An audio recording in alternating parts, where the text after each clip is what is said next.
Students are facing hot temperatures as they return to school and sports. Parents, if you're looking for ways to keep your kids hydrated throughout the day, our next guest can help. This segment sponsored by Abbott. Joining us today is author and nutritionist Pam Knežević-Bede, who is teaming with Pedialyte and global healthcare company Abbott to share important information about the importance of proper hydration. Pam, of course, is a leading sports nutrition expert who has run 27 marathons, written 6 books, including Fuel the Fire, a nutrition and body confidence guidebook for the female athlete. Wow, what a decorated career, Pam. Thanks for joining us. Thanks for having me. Yes. Let's talk about why hydration is so important and what are those signs of dehydration we need to be looking out for? Good questions. So as a sports dietitian with Abbott, a mom, an avid marathoner, I've learned over time hydration is really critical for optimal performance, optimal wellness, and especially when we're thinking through hot, humid temperatures as our kids are going back to school, going back to activities. And here's an important thing to remember.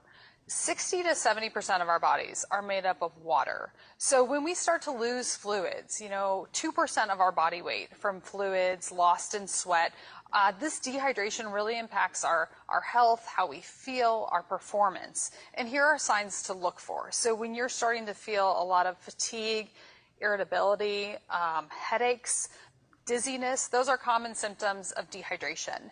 And in our kids don't really articulate when they're starting to feel dehydrated. But if you notice your child is, their face is flushed, they're tired, they're grumpy, it may be time to pause and add in some hydration.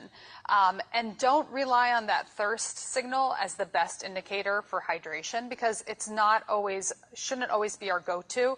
It doesn't always work how we want it to. So anytime you're starting to feel, a little bit off those feelings of dehydration, just pause, add in some fluids, add in some electrolytes. Yeah, and speaking of adding in fluids and electrolytes, could you please share some of the ways to beat the heat? Yes, my favorite strategy to beat the heat is to pre-hydrate. I can't tell you the amount of athletes I've worked with that show up to games and activities already in a dehydrated state, so already at a deficit. So what we want to think about is what does our day hold and what kind of fluid losses might we anticipate as we're out and about, just at the beach, at work, at games.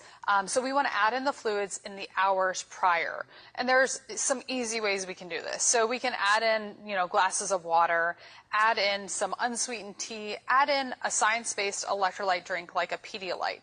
And so what electrolytes are doing for us, what electrolytes are, they're basically, they're special minerals. So your sodium, your potassium, your chloride, and they help maintain your fluid balance. They keep our cells working.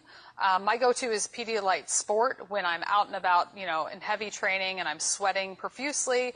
For my kids, it's the Pedialyte Freezer Pop. So when I bring them, from outside, it's kind of a special treat that they can have, and it helps replace those fluids and electrolytes. Yeah, certainly. What else can parents and coaches do to keep young athletes hydrated? So plan your practices and your training at hours of the day when it's not so intense. So early in the morning, later in the evening, and make sure you show up as a coach to have, fluids available to your athletes. So water and some electrolytes, and you really want the right amount of electrolytes like you would find in a Pedialyte, and try to skip the sugary drinks because that will slow down the hydration process. Yeah, certainly. Pam, thank you so much for your time joining us. I'm a marathoner as well myself, so it's always great to have a reminder about needing to hydrate and pre-hydrate just like Pam talked about. We've got all of that information, plus those great products from Pedialyte listed over on our website. Thanks to Abbott for sponsoring that segment.